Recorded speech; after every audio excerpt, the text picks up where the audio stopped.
Hello everyone, welcome to our Python script tutorial series. In today's lesson, we'll dive into a topic of data structure transformation. We'll kick things off by introducing a powerful Python library called pandas, which is incredibly useful for data management. Our main focus will be on providing various examples of raw data formats and showing you how to translate them into a data frame and save them as a CSV file. So let's get started. If you already have a CSV format file, that's great. You can use the built-in pandas method called readCSV to improve your data. So let's see how it's done. So what's the magic behind the CSV file? Well, let's explore another way to import our file using the readlines method. When using readlines, Python will not pre-process the data, but it will show the original format. As you can see, a CSV file is called a comma separate value file because all the data inside is separated by comma. Our next step in this journey is to transform data in various formats into a standard CSV format. So this will enable us to work with the data efficiently and perform various operations on it. Let's proceed with opening the file popular baby name space and use the readlines function to read the file. Store its content in the variable lines. It reveals that this dataset contains approximately 57k rows. In your list, data start from index 0. This will be the first row. If you want to access the last row, you might think using length lines as the index will work. But remember that this starts at index 0. That's why you'll encounter the error. So, to access the last row, you need to use the length lines -1. So this is the last row. Alternatively, you can use -1 to print the last row. So you can see, both approaches will yield the same output. Now, if you wish to print a range of rows in a list, you can use the format start number, colon, end number. Please note that the number needs to correspond to the rows you want to print, and you need to add 1 to the end number. So now it's printing from row 0 to row 9. Let's explore how to assign data into a data frame. In a data frame, each column should be presented as a list. Our data should be in an array format, which the element inside the array is corresponding to a row.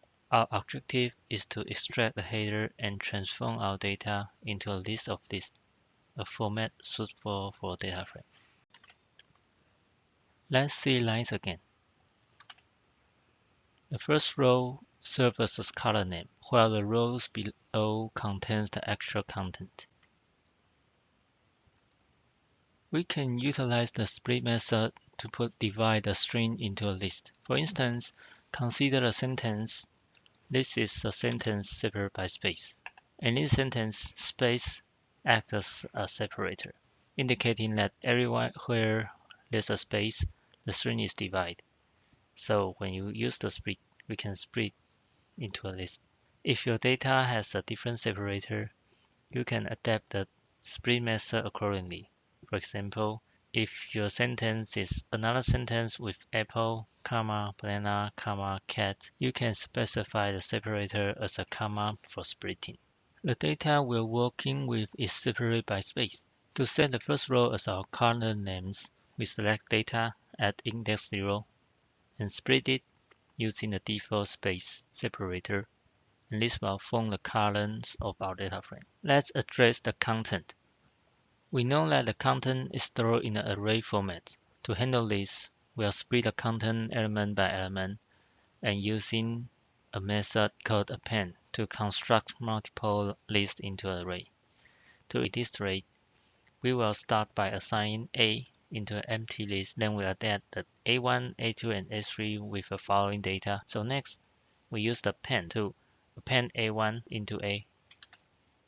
So this is current A, and again, we append A2 into A. So this is the update A. Let's repeat the process. We assign the content to an empty list. Then we will use a for loop that starts from the line 1 to its end.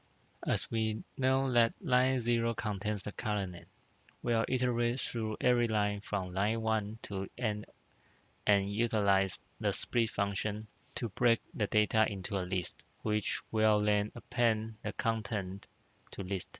and we obtain an array. Now, let's assign the color name and the content to a data frame. So by doing this, you get a structured data frame.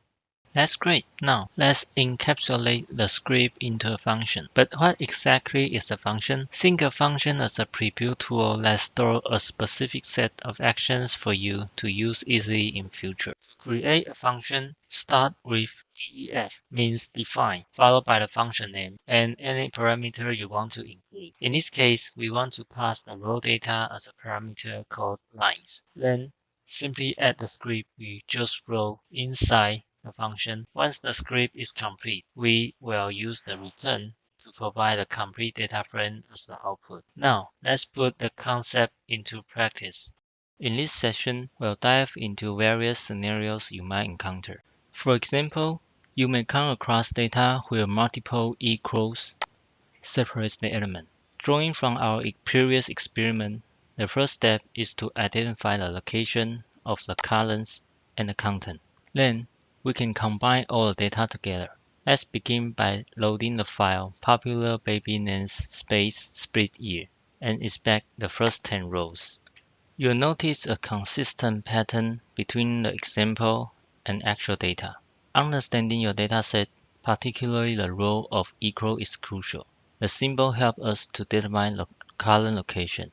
Each column starts at the location of equal plus 1 and ends at the next location of equal minus 2. To handle this, we'll create an empty list called location and use a for loop to iterate through all rows. If a row contains equal, we'll store its location in a location list. With this information, we can set the starting location as the element inside location plus 1 and the ending location as the next element minus 2. Next, we'll submit this list to the previous function we create. Fantastic! We successfully extract the data we need. We'll now move on and explore how to append data frames together. We'll create two small data frames, df1 and df2, and demonstrate how to append them using the concat function. Two data frames have been concat to one. However, there's an important consideration. The last element has no next one to follow. So we need to count this for each case. If the index is greater than or equal to the current index, we'll set end to none, which means to check until the end.